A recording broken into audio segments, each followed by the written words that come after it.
ত্রিপুরা গ্রামীণ bank retired অ্যাসোসিয়েশনের চতুর্থ জেনারেল কাউন্সিলের সভা রবিবার অনুষ্ঠিত হয় স্টুডেন্ট হেলথ হোমে। প্রতি 2 বছর অন্তর অন্তর অ্যাসোসিয়েশনের কাউন্সিলের সভা অনুষ্ঠিত হয়। এই সভায় অবসরপ্রাপ্ত ত্রিপুরা গ্রামীণ ব্যাংক কর্মচারীদের বিভিন্ন দাবি দাওয়া নিয়ে আলোচনা হয়। সর্বশেষে নতুন কমিটি গঠন করা হয়। উক্ত সভায় উপস্থিত ছিলেন সভাপতি সঞ্জীব দেব, সাধারণ সম্পাদক প্রদীপ বৈদ্য সহ অন্যান্যরা।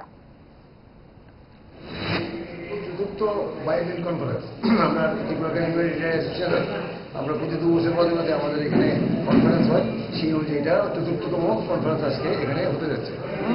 এইটার পরে আমরা সাংগঠনিক আলোচনা হয়, সর্বভারতীয় আমাদের দাবি সহ সেখানে আমাদের অল ইন্ডিয়া লিডার এখানে এসছে।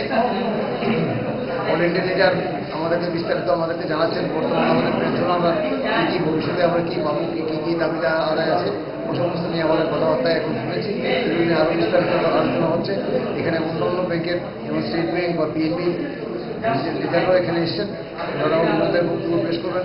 আমরা এই বার্তাটাই দিতে চাই যে আমাদের সাধারণ মেম্বাররা যাতে এখান থেকে সমস্ত কিছু আমাদের আগামী দিনের দাবি দেওয়া কী পর্যায়ে আছে, গভর্নমেন্ট মিলিয়ে আমাদের কাছে কতটা এখন নমনীয়, সুপ্রিম কোর্টে কিছু কেস আছে, সেই কেসগুলি কী স্টেটাস, এগুলি আমাদের সমস্ত আলোচনার মাধ্যমে আজকে আমাদের কনফারেন্সের সমাপ্তি হবে এবং নতুন কমিটি আগামী 2 বছরের জন্য আবার গঠন করা হবে।